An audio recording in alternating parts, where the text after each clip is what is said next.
Гэтэ та маань ийм амьтантай усанд таарсан гэдэг асуулт доо. Дундчаар 500 хүний хүмүүд гэдэг чи одоо юу гэсэн үг юм бэ? Аргентинд одоо хүмүүс энэ амьтыг ангуудалчаа уулмар олцсон гэдэг бол гэтээ зүү шиг шүтдэг гэхээр бас эвгүй юм те. Дотроос нь одоо ухаан алдуулаад устгаж исэн гэхээр үнэ амар авратай амьтан шиг санагдаж байна та.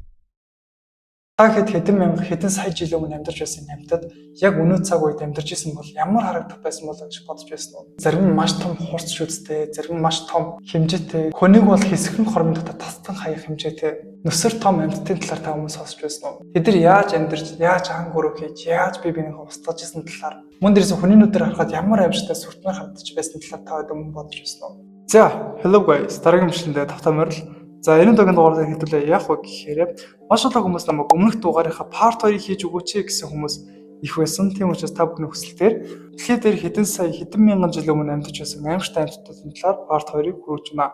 За, одоо бидний үзэх 10 амьтан үнэхээр итгэмээргүй аимшигтай амьтдууд байгаа. За, оглын мэдээлэл шүү бичлэгэнд орё те. Та бичлэгийг хийсэн бол лайк дараа сабскрайб битэн бартаарай. За, та бичлэгэндээ орцгоо. За, хамтаа эхний баримтанд орцгоё. Та хэд нь мөслөгийн үе гэдэг нэртэй Google киног бол үзчихсэн баг. Миний хамгийн дуртай Google кино. Тэгэнгүүт энэ Google кинонд Диогог бол та хэд нь санаж байгаа бах. Диого бол нэг экран дээр одоо бол эрхэмсэг хайр хөрмөр бол харагддаг. Гэхдээ жихэн Семилодон бол яг л айц төрөлн махчин амьтан байсан байна. Энэ нь болохоор 2.5 сая жилийн өмнө Америкт бол амьдарч байсан хамгийн алдартай сэлэм шүдтэй муур байсан байна.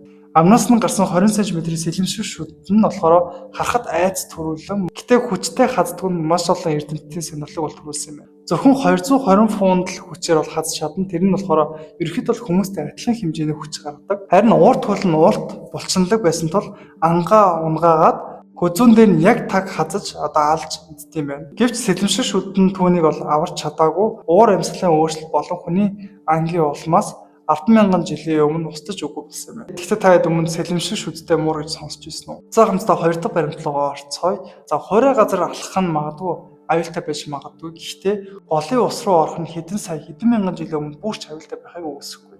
8-10 сая жилийн өмнө Өмнөд Америкийн гол мөрнүүдэд мегапраны гэдэг нэртэй махчин загас амьдардаг байсан байна. Нэрнээс нь л харахад ямар ч аюултай загас гэдэг нь мэдэгдэнэ. Одоогийн пранигаас 2 дахин урт 70 см, 4 дахин хүнд 10 кг. Тэгээ хамгийн амжилттай тэдний хазалтын хүч нь юм байна. За, судлаачдын тооцоолсноор бол 1000 фунт хүчээр бол хазах хүчтэй байсан байна. Мөн дээрээс нь энэ нь бага хэмжээнээс цагаан акултай адил хэмжээтэй байна. Гэтэ та хэд маань ийм амьтантай усанд таарсан гэдэг асуулт дөө. За, тэгэхээр дараагийн баримт. Хуучин цагийн гол мөрөнд сэлэх аюултай байсныг та бол мэдж байгаа. Гэтэ энэ бүхэн Камеросаурустай харьцуулах юм бол юу ч биш юм байна. 470 сая жилийн өмнө амьдарч байсан энэ амьтан нь өнөөдрийн 8айлж, далаа 8айлж, өнөөдрийн хэрэм загасны өвөг дээдс болох эртний цефалопод гэдэг амьтан юм байна. Хамгийн содон шинж нь болохоор 11 м урт хатуу бүрхүүлтэй байсан юм байна.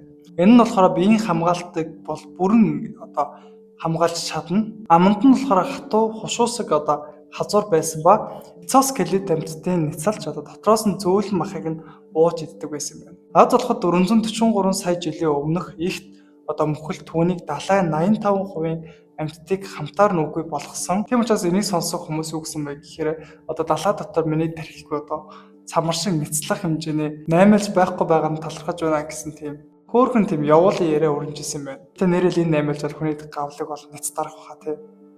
За, дараагийн баримтанд орцгоо залхуутууд бол жинхэнэ хөөхөн амьтан байдаг тийм үү? Харин тэдний өвөг дээдс болох Megatherium americanum гэдэг бүх талаараа яг л эсрэг шинжтэй байсан байна. 400,000-аас 8,000 жилийн өмнө бол Өмнөд Америкт амьдарч байсан энэ авраг залхууд 3.6 м өндөр 4 тонн жинтэй байсан зааны жинтэй тэнцвүүс хэмжээтэй.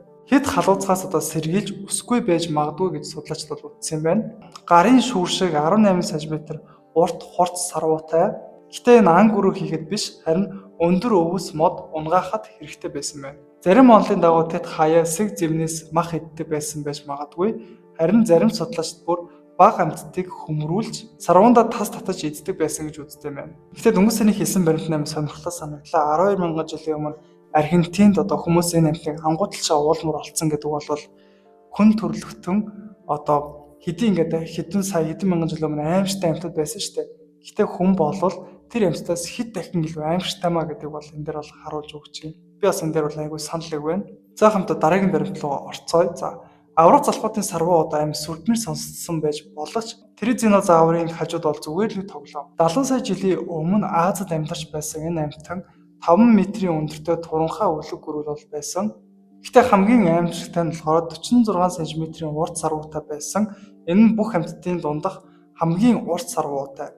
Гэхдээ Эдвард хайж гарт шиг одоо харагддаг байсан энэ махчин бол биш. Ургамал эзэстэн байснаар бол нотлогдсон байна. Хоёр хөл дээр явдаг байсан нь болохоор модны өндөр навч руу хүрэхэд тохиромжтой байсан байна. Гэтэ таад бодлоо тийм аимшигтай амьтантай тулалдвал амьд үлдэх байдулээ. Гэтэ харамслал нь болохоор мөхлийн үеийн гамшигт сүрэлд өртсөж одоо бүгд устж өгөө болсон. Тэр урт сарвууны домог нь болохоор одоо хүртэл яригцаар амьд юм байна. За дараагийн баримт нь болохоор эрт цагийн амьтдын зарим нь үнэхээр хачаа харагддаг тийм үү? Харин Платон бол тэр хачин амьтдын топ одоо төлөөлөгч юм байна. Энэ аврах хүүхдэн болохоор 28 сая жилийн өмнө бол Аз, Африк, Хойд Америкт бол амьдарч байсан. Өнөөгийн заантай маш тустай боловч хамгийн сонирхолтой нь доод эрүү нь урт. Тэр эрүүний доод хэсэгтээ шүтжиг хоёр цагаас соёо байлж ургамал тасдахад ашигладаг байсан байна. Зарим онлоор энэ амны сэрэн урт хилтэй байсан байж магадгүй гэдэгч 1992 онд Дэвид Ламберт гэдэг хүн энэ амьтан модны мөчөөр ургамлыг тайрч иддэг байсан гэсэн онол дэвшүүлсэн байна. Гэтэ би энийг сонсож үнэхээр гайхсан заяа. Орчин үеийн заан жилд дунджаар 500 хүний хүнөөдөг гэдэг чинь одоо юу гэсэн үг юм бэ? За дараагийн амьттай амьтан Quetzalcoatlus хэмээх одоо далавчтай энэ мангасыг харсан хүмүүс бол эртүггүй болсон Ямада гэсэн хүн бол хүслээ байх нь ойлгомжтой. 70 сая жилийн өмнө амьдарч байсан энэ аврах нисдэг гөрвөл нь болохоор 5 метрийн өндөртэй 11 метр далавчны дэлгэмэл хэмжээтэй түүхэн дэх хамгийн том нисдэг амьтан юм байна. Харьцуулахад өнөөгийн амьтан шиг жигүүртэн болох Тэрмэл альбатросын далавч ердөө 3.6 метр байдаг.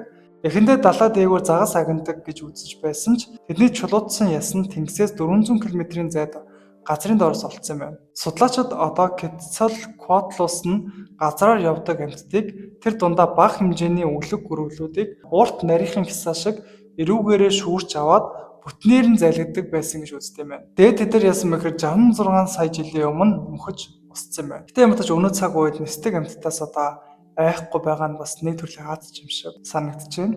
За дараагийн амьтан юу вэ гэхээр том далавчтай айц төрүүлэм амьтан дуусаагүй байгаа. Энэ удаагийн бидэнтэй нүүр тулах амьтан нь болохоор Rhamphorhynchus гэдэг нэртэй амьтан яг л зүүдэнд ормоор аимшигт амьтан гинэ. 154-өөс 137 сая жилийн өмнө Африк болон Европт одоо тэнгэрт дүүлдэг байсан энэ нисдэг амьтан болохоор далавшаад хэлэх юм бол 1.8 м урт бүх бие нь ердөө 50 см тагтаашиг хэмжээтэй ч аюулын хэмжээтэй амьтан юм байна. Аман зүү шиг үзүүртэй олон шүүдээр дүүрэн яг л сөөг дотор унсан юм шиг. Гэтэ эдгээр шүүд нь болохоор захсыг барихад бүрэн төгс зэвсэг юм байна. Энэ амьтан усны дээгүүр хөвөн нисэж хурц амныхаа үзүүрээр гинтүүлэн захсыг бол хатгаж одоо зэжилж иддэг юм байна. Гэтэ зүү шиг шүүдтэй гэхээр бас эвгүй юм те. За тэгээд сүүлээсээ хоёр дахь амьттай баримтанд орцгоё. За энэ нь болохоор усан сэлэхэд одоо аюултай амьтдын тухай бид нар одоо яриад байгаа шүү дээ. Гэхдээ харагдах байдал чадвараараа хамгийн аимшигтай амьтан нь болохоор Leviathan гэдэг нэртэй амьтан юм байна. 9 сая жилийн өмнөд Америкийн далайн одоо эзэгнэж байсан энэ махчин 17 м урт авраг махчин спермийн халим юм байна. Амны хоёр талд нь болохоор нэг бүр нь 30 см-ийн урт 40 гаруй шүдтэй дэлхийн түүхэнд хамгийн том хамгийн хүчтэй шүдтэй амьтнаар тооцогдсон байна. Гол эч нь болохоор 20-30 фунт урттай халимнууд байсан. Гэхдээ тэд амьтдыг зөвхөн хазаж бус дуут даалгавраар бол алж устгадаг байсан байна. Орчин үеийн спермийн халим шиг одоо spermaceti органтай бол адилхан байсан гэж үздэг юм байна. Энэ өндөр давтамжийн дуу гаргаж ангаа дотроос нь ухаан алдуулж чаддаг байсан юм байна. Leviathan 5 сая жилийн өмнө уур амьсгалын огцом одоо хөрөлтөс болж бүгд устж өгөө болсон. Энэ амьтдыг одоо бусдаас ялгаж байгаа нэг чухал зүйл нь бол дуу тохоогоороо одоо амьтдыг устдаг байсан. Тэгээд таад бодож үзтээ дуу чимээ гаргаад тухайн одоо идэхийг хүссэн амьтныхаа дотроос нь одоо ухаан алдуулаад устгаж исэн гэхээр үнэ амар авратай амьтан шиг санагдаж байна. За тэгэхээр хамтаа сүүлийн баримтанда орцгоё. За та Leviathan гэдэг хүмүүсийн амьтан болохоор дэлхийн хамгийн амар амьтан гэсэн шүү дээ. Гэхдээ тэрнээс амар дахиад нэг амьтан байна. Амар ядаргаатай юм те ингээд нэг амьтан доосон нөгөө дахиад аимшигтай амьтан гараад ирдэг. За Megalodon гэдэг нэртэй амьтан юм байна. Энэ нь болохоор Jaws кинод бүтүүлгээр шившиг болгочих хэмжээний махчин акул юм байна. 3.6-аас 20 сая жилийн өмнө амьдарч байсан энэ нь 15 м урт 70 тонн жинтэй махчин захс байсан юм байна. Цагаан акулаас 3 дахин урт, 10 дахин хүндчинтэй. Ам нь болохоор 1.8 метрийн өргөнтэй. Бүтэн хүнийг ямар ч асуудалгүй залгиж чадах хэмжээний. Дотор нь 276 ширхэг 18 см-ийн хурц шүттэй. Яг л одоо мах татдаг шиг.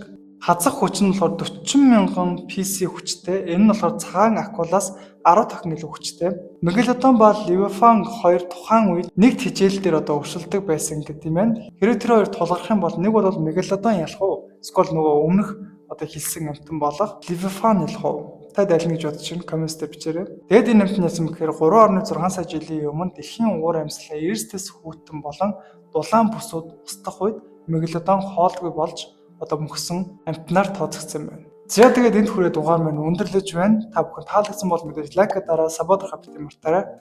Бас дараагийн ямар төрлийн контент өсөх гэж чинь та админ комментээр бичиж үлдээгээрэй. Тэгээд дараагийн контентоор уулзцгаая.